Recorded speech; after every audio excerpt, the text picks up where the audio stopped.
when you are building out a tour or something like that, you have to design the patches for the performances. So like there were some synth sounds that are performed in the score that are like iconic sounds in the show where they didn't actually have the raw assets from Takanashi-san, from the original composer, to actually like just use those in main stage, to use them for the keyboard. So I ended up recreating some of those sounds myself.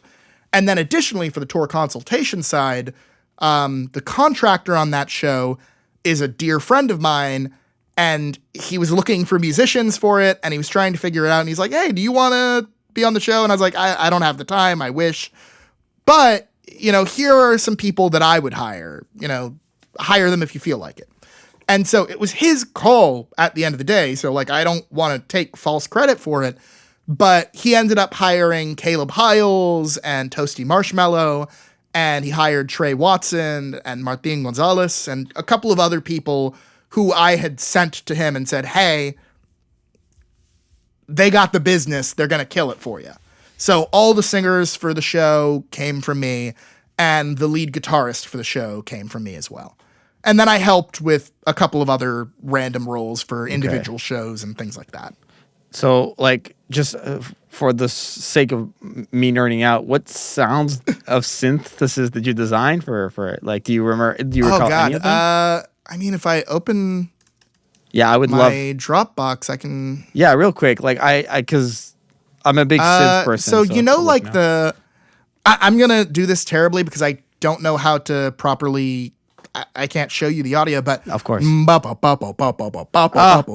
Yeah. That. So that was one of the ones that I put together.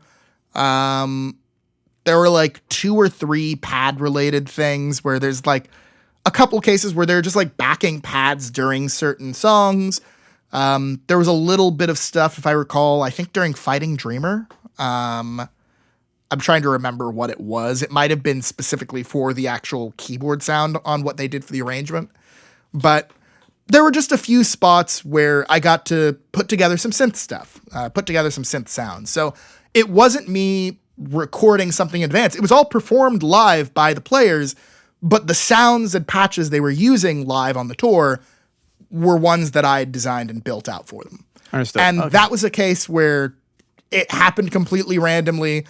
Of the exact same contractor in question was like, hey, I don't feel super confident doing this. Do you? And I was like, oh yeah, this isn't a big deal. This is easy. I make patches all the time. It's part of my job as a composer. Like, you know, you're constantly doing this stuff. What kind of sound are you trying to catch? And he sent me some audio references, and I don't know, it took me like 5 minutes. It wasn't like it didn't take a ton of work to do it. You know, that's at a certain point, I'm just like, yeah, it sounds like this. Like, you know, here's a patch. Here's a reference. Done.